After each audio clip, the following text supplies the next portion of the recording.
Assalamu alaikum guys, welcome to my channel on YouTube Innovative World with Anis। So guys, आज हम नया topic पढ़ेंगे जिसका नाम है फ्यूचर इंडेफिनिट टेंस। तो सबसे पहले हम देख लेते हैं कि फ्यूचर इंडेफिनिट की बेसिकली क्या डेफिनेशन है और हम कब भी यूज़ करेंगे इसका फॉर्मूला वगैरह, और इसके पॉजिटिव एंड नेगेटिव सेंटेंस भी हम लोग जो है इसके करेंगे, ठीक है। तो future indefinite tense basically it is used to express an action which has not occurred, happen yet and will occur, happen after sometimes in future. E.g. For example, Anu will take bath after half an hour. इसकी example ऐसी है, देखें future indefinite tense आपको नाम से ही जाहिर हो रहा है कि हम फ्यूचर की जब बात कर रहे हो या फ्यूचर में कोई चीज़ होने वाली हो या कोई भी चीज़ एक्टिविटी होने वाली हो तो हम फ्यूचर टेंस यूज़ कर रहे होते हैं, ठीक है। इसकी एग्जाम्पल्स ऐसे होती हैं कि मैं कल जाऊंगा, मैं कल मार्केट जाऊंगा, मैं कल स्कूल जाऊंगा, वो स्टडी करेगी, वो खाना पकाएगी, वो वॉक करेगी, वो एक्सरसाइज करेगा, ठीक है।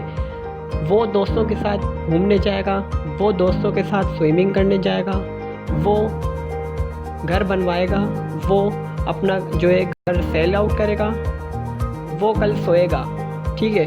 तो इस तरह के सेंटेंसेस बेसिकली हम यूज़ कर रहे होते हैं फ्यूचर के लिए। तो चलिए देखते हैं हम इसके जो है फॉर्मूला।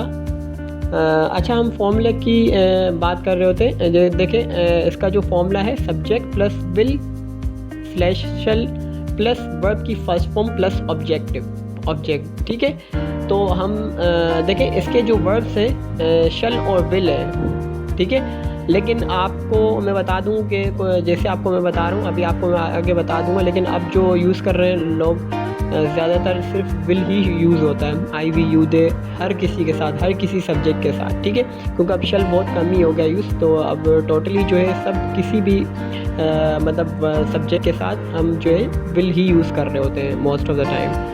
शल जो है मतलब आप ये समझ लीजिए कि लोगों ने एक किस्म का बिल्कुल वाइंड अवॉइड कर, आजकल मतलब यूज़ कम हो रहा है इस चीज़ का ना, तो इसलिए यूज़ नहीं कर रहे हैं, ठीक है। प्लस वर्ब की फर्स्ट फॉर्म आती है इसमें भी हमारे पास, ठीक है। जैसे हमने प्रेजेंट इंडेफिनिट पढ़ा था, पास्ट इंडेफिनिट पढ़ा था और ये फ्यूचर है, तो तीनों में बेसिकली हम क्या यूज़ कर रहे होते हैं, फर्स्ट फॉर्म प्लस ऑब्जेक्ट, ठीक है। तो हम ये देख रहे होते हैं इसके जो फॉर एग्जांपल्स हैं, आप देखें फर्स्ट पर्सन आई वी। अब देखें आई और वी के साथ शल का इस्तेमाल होना है, पहले तो आप ये जहन में जो रखिएगा। और दूसरी बात ये बताऊं, जैसे मैंने आपको पहले बताया कि आई वी के साथ भी अगर आप विल यूज़ करें तो ये गलत जुमला नहीं होगा, क्योंकि अब हर कोई इसके साथ विल ही यूज़ कर रहा होता है मोस्ट ऑफ द टाइम, ठीक है। तो इसमें कोई गलत नहीं अगर आप यूज़ कर रहे होते हैं। देखिए अब इसका जो जुमले हैं, आई शल स्टे इन होटल, ठीक है। मैं जो है स्टे करूँगा होटल में, यानी कि फ्यूचर की बात हो रही है, ठीक है। कल करूँगा, परसों करूँगा, तरसों करूँगा, ये नहीं पता, सिर्फ बस फ्यूचर की बात बताई गई है कि जो है मैं स्टे करूँगा। We shall stay in hotel, यानी कि हम स्टे करेंगे, ठीक है। इसमें वी का बताया हुआ फर्स्ट पर्सन प्लूरल है, ठीक है।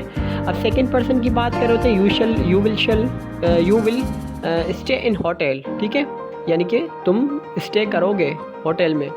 थर्ड पर्सन सिंगुलर की बात जब हम कर रहे होते हैं, ही शी इट, तीनों के साथ भी हम जो है यूज़ करेंगे, ठीक है, विल का यूज़ करेंगे। He will stay, he will play, she will cook food, तो इस तरह से हम जो है यूज़ कर रहे होंगे। अब थर्ड पर्सन प्लूरल की बात आती है, दे, बॉयज़, गर्ल्स, जो भी बात आई होती है थर्ड पर्सन प्लूरल की, उसके साथ भी हम विल का यूज़ करेंगे, ठीक है। जैसे boys will play cricket in the ground tomorrow, ठीक है। Boys will give an exam for CSS, boys will go to the market for the shopping, right. अब हम देख लेते हैं इसके नेगेटिव कुछ सेंटेंसेस हैं। अभी हमने पॉजिटिव पढ़े थे आपके सामने, ये सब नज़र आ रहे हैं आपको। अब इस तरह से देखिए बहुत सारे सेंटेंसेस बन सकते हैं, आप कोई भी सेंटेंस बना दें। मैं आपको फॉर एग्जांपल बता देता हूँ, I will study tomorrow at night, यानी कि मैं स्टडी करूँगा कल रात में। I will go to market with my friends, I will go to restaurant, I will study in the morning. और इसी तरह से हम अगर बारिश की बात कर रहे होते हैं, जैसे पास्ट और प्रेजेंट में भी हमने सीखा था कि अगर बारिश की बात कर रहे होते हैं कि बारिश होगी, इट विल रेन, ठीक है। इट के साथ हम फर्स्ट फॉर्म ही यूज़ करेंगे डेफिनेटली, ठीक है। यानी कि हम ये शो कर रहे हैं कि बारिश होगी, यानी कि कल हम जैसे किसी को बता रहे होंगे कि भाई बारिश होगी कल, it will rain tomorrow, it will rain tomorrow, ठीक है। आप भी रिपीट कीजिएगा ताकि आपको भी थोड़ा समझ आ जाए। और इसमें स्ट्रक्चर देखिएगा क्या यूज़ हो रहा है। देखिए हमने इट तो हमारे पास सब्जेक्ट आ गया, ठीक है। विल हमारे पास वर्ब की फर्स्ट फॉर्म आ गई, और ये जो है इसके साथ रेन का जो हम यूज़ कर रहे हैं बेसिकली ये भी जो है हमारे पास ऑब्जेक्टिव शो हो रहा है, ठीक है। और इस तरह से हम देख लेते हैं हम जो है इसके नेगेटिव सेंटेंसेस कैसे बनते हैं। तो देखिए subject plus will shell plus not plus verb की फर्स्ट फॉर्म प्लस ऑब्जेक्ट, ठीक है। तो गाइस हम अगर बात करें नेगेटिव की, यानी कि मैं कोई चीज़ फ्यूचर में नहीं हो, ठीक है, यानी कि मैं मार्केट नहीं जाऊंगा, मैं दोस्तों के साथ नहीं जाऊंगा, मैं कंप्यूटर यूज़ नहीं करूंगा, मैं कल नहीं पढ़ूंगा, मैं कल स्कूल नहीं जाऊंगा, मैं कल ऑफिस नहीं जाऊंगा, मैं कल क्लास अटेंड नहीं करूंगा। तो ये क्या है, ये बेसिकली फ्यूचर में हम जो काम नहीं करेंगे वो चीज़ें इसमें बताई जा रही हैं, ठीक है। तो हम इसमें बात करते हैं first person, I shall not go to see him in hospital.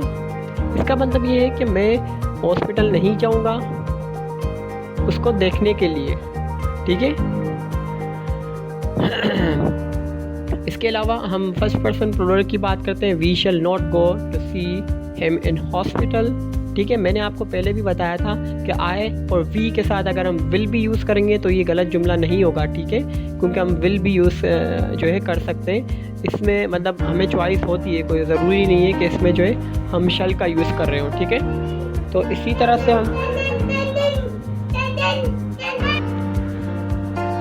ठीक है, तो इसी तरह से हम सेकंड पर्सन की जब बात कर रहे होते हैं, you will not go to see him in hospital, यानी कि इसमें तुम नहीं जाओगे उसको देखने के लिए हॉस्पिटल में, ठीक है। इसी तरह से हम जब सेकंड पर्सन की बात कर रहे हो, you will not watch TV, you will not go for the market, you will not cook food, ठीक है। You will not study tomorrow, यानी कि तुम स्टडी नहीं करोगे कल। तो इसी तरह से आप बहुत सारे सेंटेंसेस बना सकते हैं थर्ड पर्सन सिंगुलर के साथ, ही शी इट। इसी तरह से हम जो है विल नॉट गो जो है इसी तरह से यूज़ करेंगे, यानी कि वर्ब के साथ, ठीक है। लेकिन जो है थर्ड पर्सन प्लूरल की बात अगर हम करेंगे, दे एंड बॉयज़ या गर्ल्स, जो भी हम थर्ड पर्सन प्लूरल की बात करेंगे तो इसी के साथ भी यूँ ही इस्तेमाल करेंगे। They will not go to see him in hospital, boys will not play cricket tomorrow. तो ये जो है हमारे पास नेगेटिव क्या हमारे पास आ गए, ठीक है। तो गाइस आज का टॉपिक यहीं पे ख़त्म हो रहा है। इंशाल्लाह मैं दूसरी वीडियोस बनाऊंगा आप लोगों के लिए जिससे आप लोगों को लर्निंग हो। अगर आपको मेरी वीडियो पसंद आई हो तो शेयर और लाइक ज़रूर कीजिएगा, मेरे चैनल को सब्सक्राइब कीजिएगा। Thank you.